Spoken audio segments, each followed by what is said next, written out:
One of the things that we are seeing is that in these times where everybody is needing to be masked, there's a lot of creative masks that are showing up that are being sold. I saw one the other day. It just simply said across the front, Foggy Glasses Club.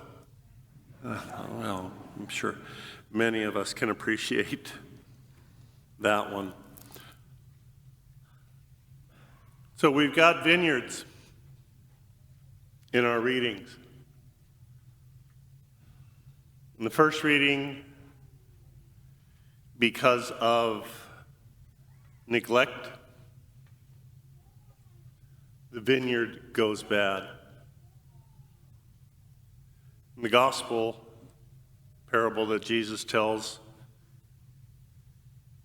it's the tenants, those who have agreed to work for the landowner to make the harvest for him and to take a share of the profits for themselves. They go bad.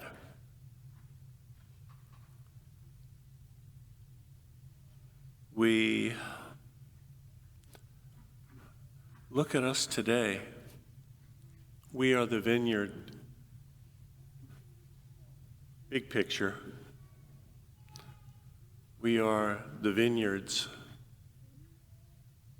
Small picture, each of us individually. We are called, as we've heard many times, to go and bear fruit.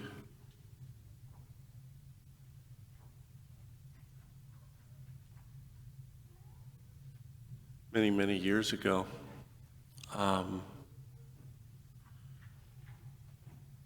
my first assignment downtown at the cathedral, for some reason somebody was slapping up these posters all over town saying that the Catholic Church owns ABC, NBC, CBS, Time Magazine, Newsweek, just everything. And I remember at the time one of my friends from the seminary, he sent me a wonderful statement. He said, God wants spiritual fruits, not religious nuts.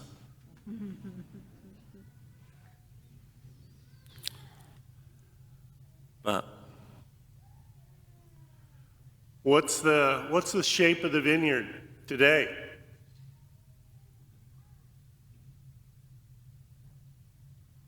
What's the harvest showing? Grapes? Good grapes? Sweet, juicy, usable?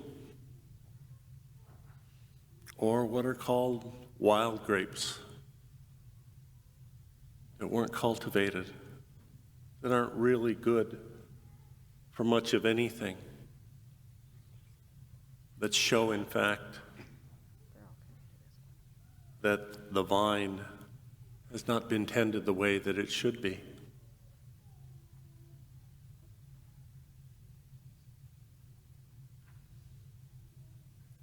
We have so many marching, demanding that human dignity be respected, human rights for all people be affirmed.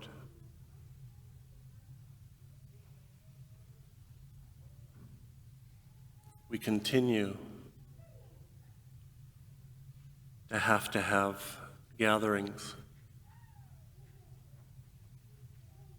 praying for respect for human life, respect for the life of the unborn.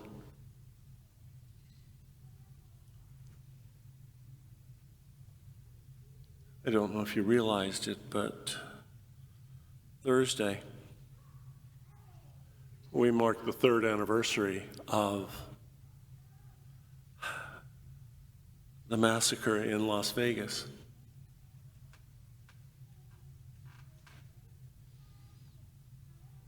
Has the vineyard been changed as a result of those things?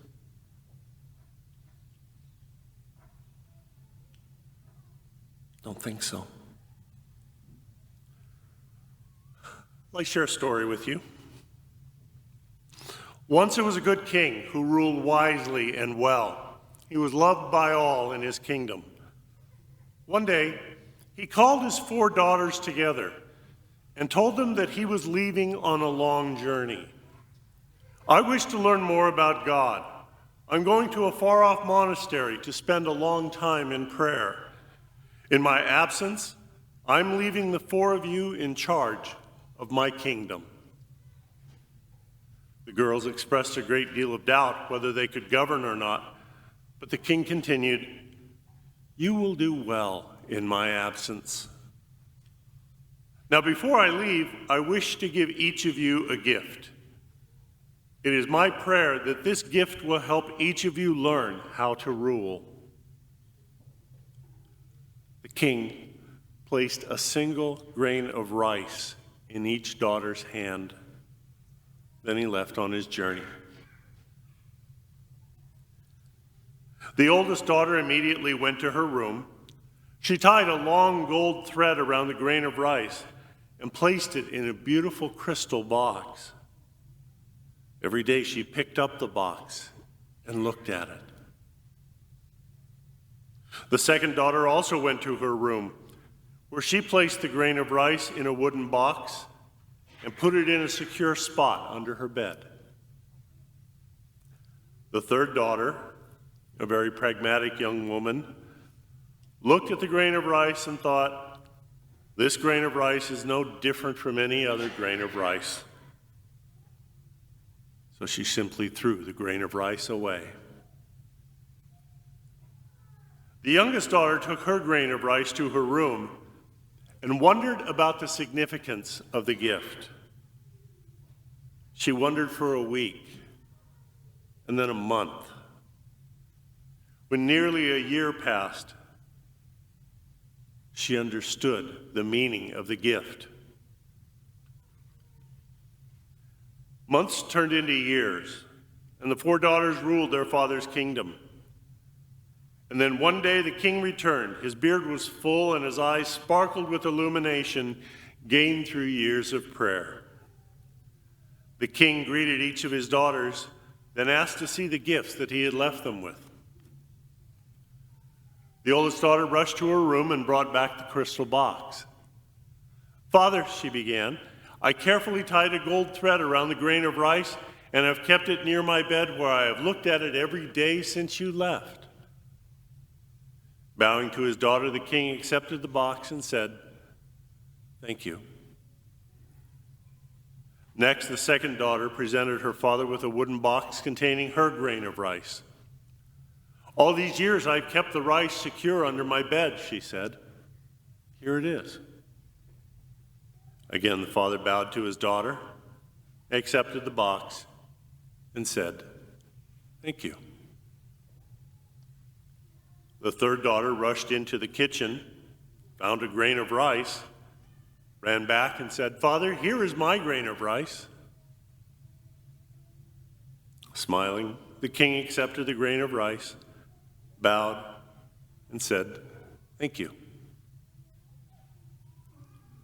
Finally, the youngest daughter stepped before her father and said, "I do not have the grain of rice that you gave me." "What have you done with it?" the king inquired. "Father, I thought about that grain of rice for nearly a year before I discovered the meaning of the gift. I realized that the grain of rice was a seed, so I planted it in the ground. Soon it grew, and from it I harvested other seeds.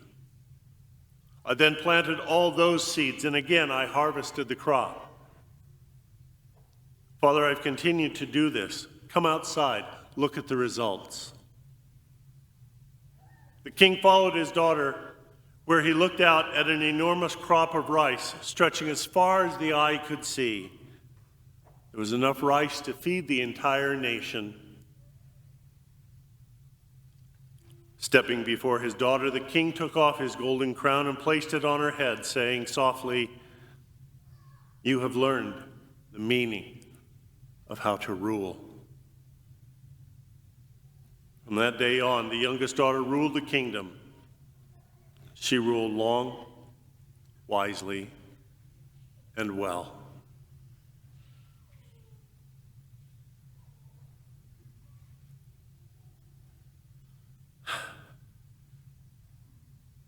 So what is the harvest that is coming out of our vineyard and our vineyard?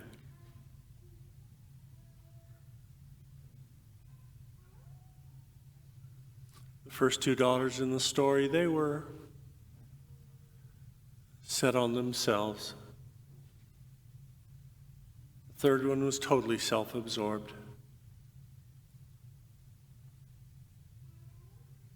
Fourth one,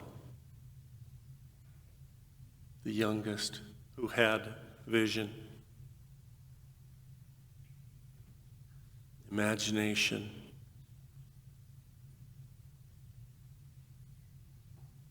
and a desire to really do what was right.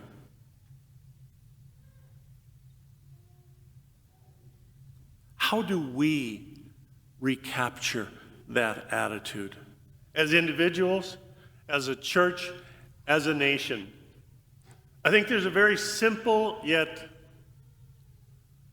tough attitude that has to be embraced. And how appropriate that this just happens to fall today, October 4th. Because the attitude is very simply not, "Lord, give me what I want," but rather, "Lord, make me an instrument of your peace."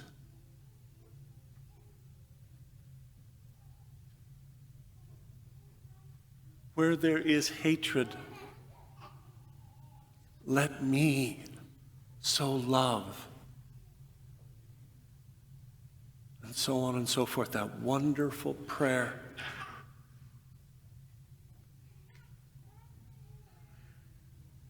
That's what our Christian call is all about. That's how we follow Jesus. We've got so many prayers in the church that I'm sorry, but I think are stupid. But the prayer of St. Francis, if we take that to heart, if we're willing to live that, then the harvest can be the way that God wants it to be.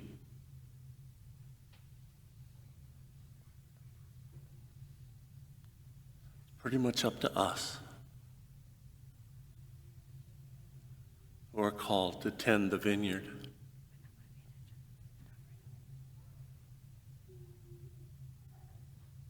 It's up to us as leaders, as followers,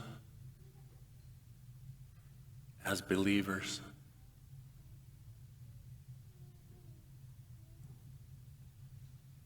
What's going on in the vineyard?